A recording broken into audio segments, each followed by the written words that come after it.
মা গো মা, আগে শাক দিয়া মুড়ি দিয়া একটু ভালো লাগতো না। মায়ের যদি কইতাম মা খিদা লাগছে, মাই কইতো আজকে শাক রাঁধছি, যা শাক দিয়ে মুড়ি দেখা। তখন মনে মনে কইতাম মাই কি কয় এগুনি, শাক দিয়ে মুড়ি দিয়ে কোনোদিন খাওয়া যায়, এগুলি ভালো লাগে? কিন্তু এই খাবারটা এখন আমার সেই স্বাদ লাগে। আর আমার সন্তানও যখন নাকি আমারে এখন কয় মা আমার খিদা লাগছে, আমিও কই শাক রান্না করে থাকলে যাও বাবা শাক দিয়ে মুড়ি দেখাও। আর আমার পোলাইও আমারে কয় কি কো মা, শাক দিয়ে মুড়ি দিয়ে কোনোদিন খাওয়ান যায়? আর আমার উত্তরে থাকে সব ভালো লাগবো বাবা, শুধু সময়ের ব্যবধান।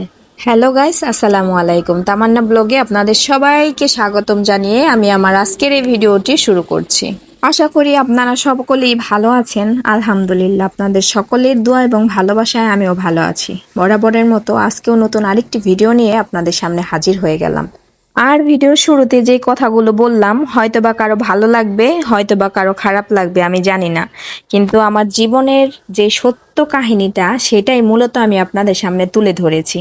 আপনাদেরও কারোর সাথে এরকম হয়েছে কিনা আমি জানি না, হয়তোবা হয়েছে, হয়তোবা হয়নি। কেউ স্বীকার করবেন বা কেউ স্বীকার করবেন না।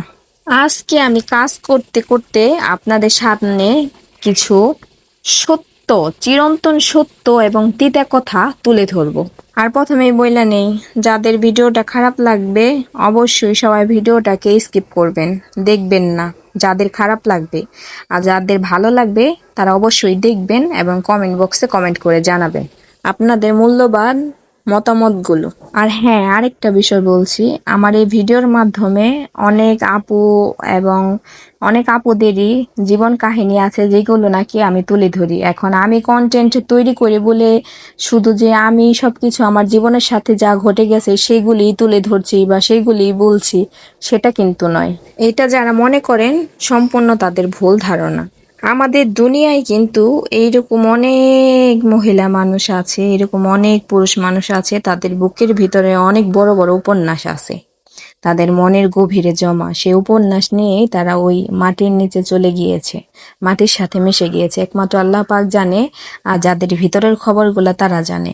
আর যাদের উপন্যাসগুলো লিখতে পেরেছে, মানুষের সামনে তুলে ধরতে পেরেছে, সেই উপন্যাসগুলাই মূলত আমরা পড়তে পারি বা পড়ি, সেই উপন্যাসগুলোই আমরা জেনেছি। যাই হোক, আমি আমার মূল কথার টপিকে আসি। আমরা মানুষ এত খারাপ রে ভাই, রে ভাই, সেটা বলার বাহিরে। আমরা বলে থাকি আমাদের সমাজ খারাপ, কিন্তু সমাজ কিভাবে খারাপ হয়? সমাজের মানুষ খারাপ। আরে ভাই, সমাজের মানুষ খারাপ না হলে সমাজ খারাপ কিভাবে হয় বলেন তো আমারে? আমাদের চিন্তাধারাটা দেখেন। এরকম অনেক বাবা মা আছে যাদের শুধু আল্লাহ পাক কন্যা সন্তান দান করেছে, ছেলে সন্তান দান করেনি। ছেলে মেয়ে দুইটাই কিন্তু আল্লাহ পাকের দান। যারা নিঃসন্তান আছে, এটাও আল্লাহর পরীক্ষা, এটা আল্লাহর ইচ্ছা যে যাদের খুশি তাদের ছেলে দিয়েছেন, যাদের খুশি মেয়ে দিয়েছেন, যাদের খুশি ছেলে মেয়ে দুইটাই দান করেছেন, যাদের খুশি নিঃসন্তান রেখে পরীক্ষা নিচ্ছে। তো আমি এখন অন্য কথায় চলে যাচ্ছি, আমি অন্য কথায় যাব না, যেটা বলার জন্য এসেছি আমি ঠিক সেটাই বলবো। তো আমাদের সমাজে এরকম অনেক মানুষ আছে যাদের নাকি শুধু মেয়ে আছে, এরকম অনেক বাবা মা আছে যাদের 2টা মেয়ে, 3টা মেয়ে, 4টা মেয়ে। তো 4টা মেয়ে বিয়ে দিলে কি হয়? বিয়ে দিলে শ্বশুর বাড়ি চলে যায়। সমাজ তো এটাই বলে, বিয়ে হয়ে যাবে, শ্বশুর বাড়িতে যাবে মেয়েরা, ঘর সংসার করে খাবে। তাদের বাবা মা কি করলো না করলো সেটা দেখার দায়িত্ব কিন্তু মেয়েদের না। মেয়েদের বিয়ে হয়ে গেছে, মেয়ে হয়েছে মানে মেয়েদের বিয়ে হয়ে গেছে, মন দিয়ে শ্বশুর বাড়িতে সংসার করবে। তো বাবা মা একা আছে, কষ্ট করছে, এটা কিন্তু দোষের কিচ্ছু না আমাদের চোখে। কিন্তু ভাই রে ভাই, ধরেন এক বাবা মার 4টা ছেলে, 2টা ছেলে, একটা ছেলে, যাই বলুন, ছেলে আছে শুধু, মেয়ে নেই। তো তারা ছেলেরা বিয়ে করে চাকরির সুবাদে তারা তাদের বউদের নিয়ে বাবা মা থেকে দূরে থাকে।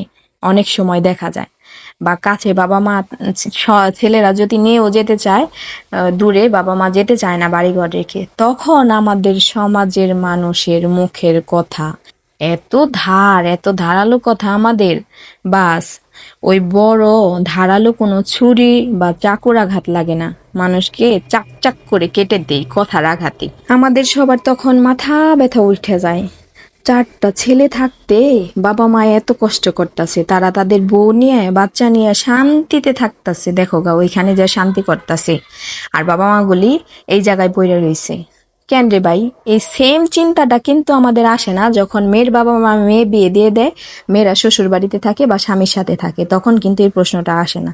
এটা আসে শুধুমাত্র ছেলেদের বেলা, ছেলের বউদের বেলা। এখন আমার আরেকটা কথা হচ্ছে, ছেলেরা ছেলের মা বাবাকে দেখবে, তাদের দায়িত্ব আছে, ছেলের বউদের দায়িত্ব আছে, ঠিক আছে। মেয়ের মা বাবাই তো আর মেয়েদের কোনো কষ্ট করে লালন পালন করে না, অনলাইন থেকে অর্ডার দিয়ে রেডিমেড নিয়ে আসছে, বাস। ছেলেদের দায়িত্ব আছে তার বাবা মার প্রতি, ওইটা পালন করো, ওইটা আমাদের সমাজের চোখে বাজে করতে হবে।